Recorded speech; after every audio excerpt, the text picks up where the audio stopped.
the author of the book, The New Global Student.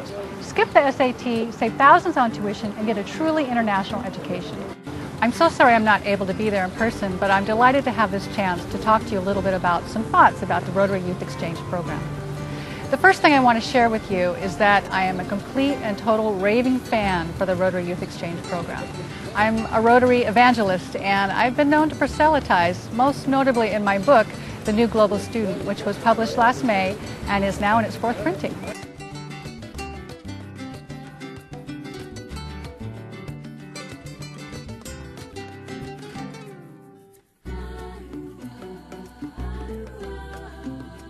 The Rotary Youth Exchange Program has been very much a part of my family, and my husband actually spent time as a Rotary Youth Exchange student in India. His three siblings went to the Philippines, South Africa, and France. Our three oldest daughters went on Rotary Youth Exchange, two of them to Brazil and one to Chile.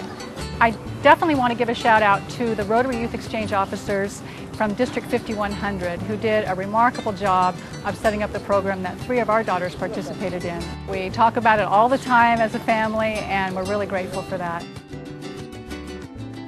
I appreciate and recognize all the work you do, the long hours, the late night phone calls, the nail biting. I know how stressful it is, and I'm talking about you, not the students. They have their own stress. I can see that there's so much love put into the work, and it shows. And I know that you know it because you look around, you see these kids engaging in the program, preparing, going off on their trip, coming home. You watch them transform.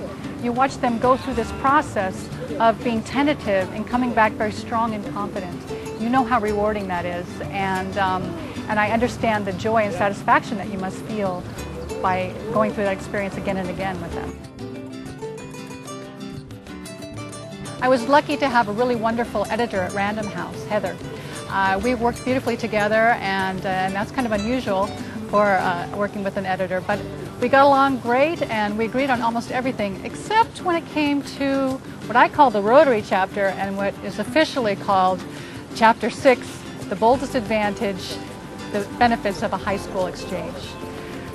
The problem was that I really wanted to talk about Rotary. I wanted to talk about the benefits. And so when I sent my manuscript to Heather, she took one look at it and she said, let me think about this. She got back to me and she said, you know, this is way too rah-rah for Rotary. You're going to have to tone it down. It's not going to work this way. Let's try to kind of mellow it out a little bit. And so I did. I tweaked it just a little bit and sent it back to her. She sent it back to me and she said, you know, it's still a little too much slanted toward Rotary. Can you just mellow it out a little bit? And here's the thing, you know, I really couldn't, because I really feel passionate about the work that you're doing. I feel passionate about the benefits to the kids and to the families, and I really wanted to portray that in this chapter. One of the things I really wanted to get across was the diversity and the range of experiences possible for the kids who participate in the program.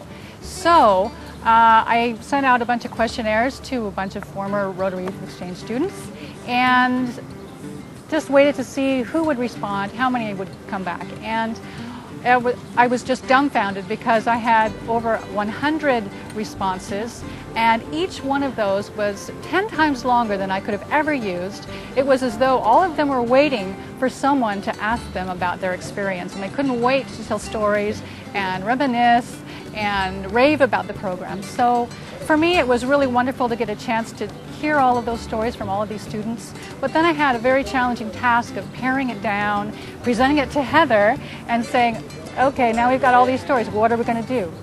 I suggested that we go with 15 stories. She suggested we go with 3.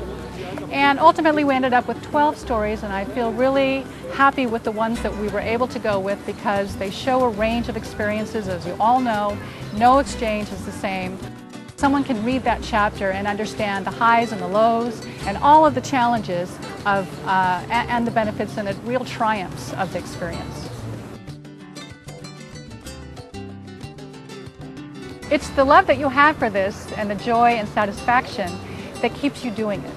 Despite the fact that your spouse might feel neglected, despite the fact that your employer is wondering why your volunteer work is taking you more hours than your job. You do this because you love it.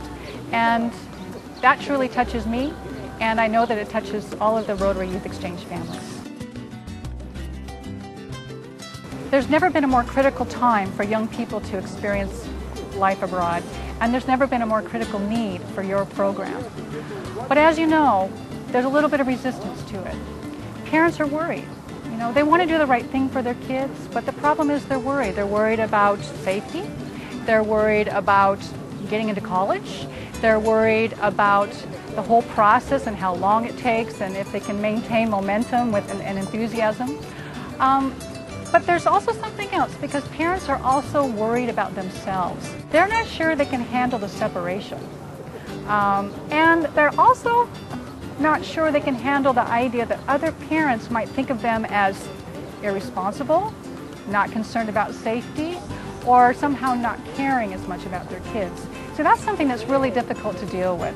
As a Rotary parent, I understand those sort of passive-aggressive comments you get from other parents who say, "Oh my gosh, that sounds great, but I could never do that. I could never send my student abroad for a year because, well, we're so close, and it would just hurt me so much to say goodbye to them. We're so close." Implying, of course, that you're not close and that you don't care, and that it's somehow easier for you to say goodbye to your child for a year than it would be for them.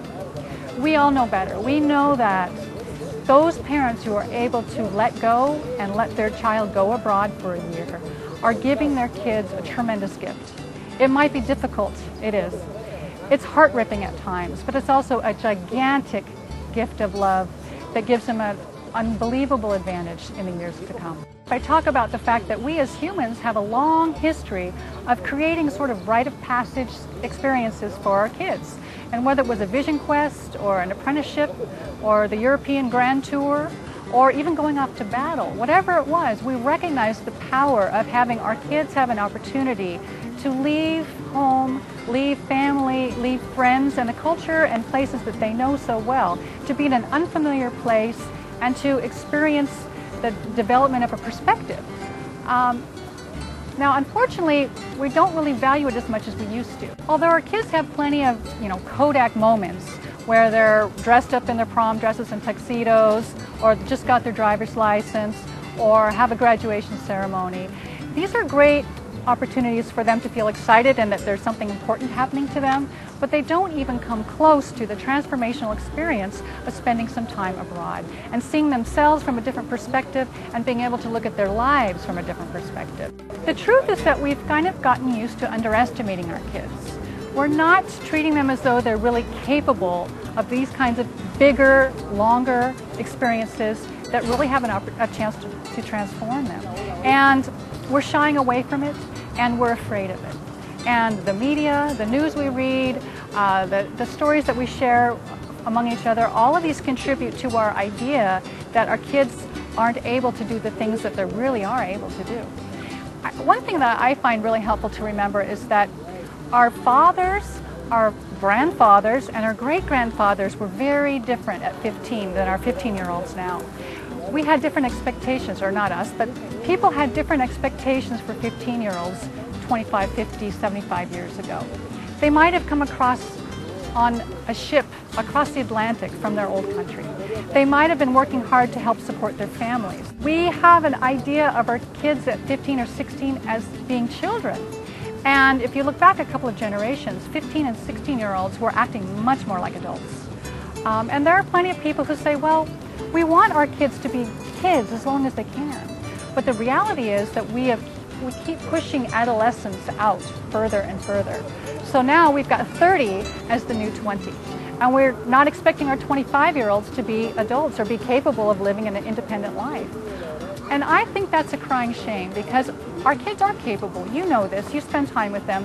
You know what a 16-year-old can do when they're abroad for a year, away from their parents, away from their friends, in a new culture, a new language. Everything is new to them.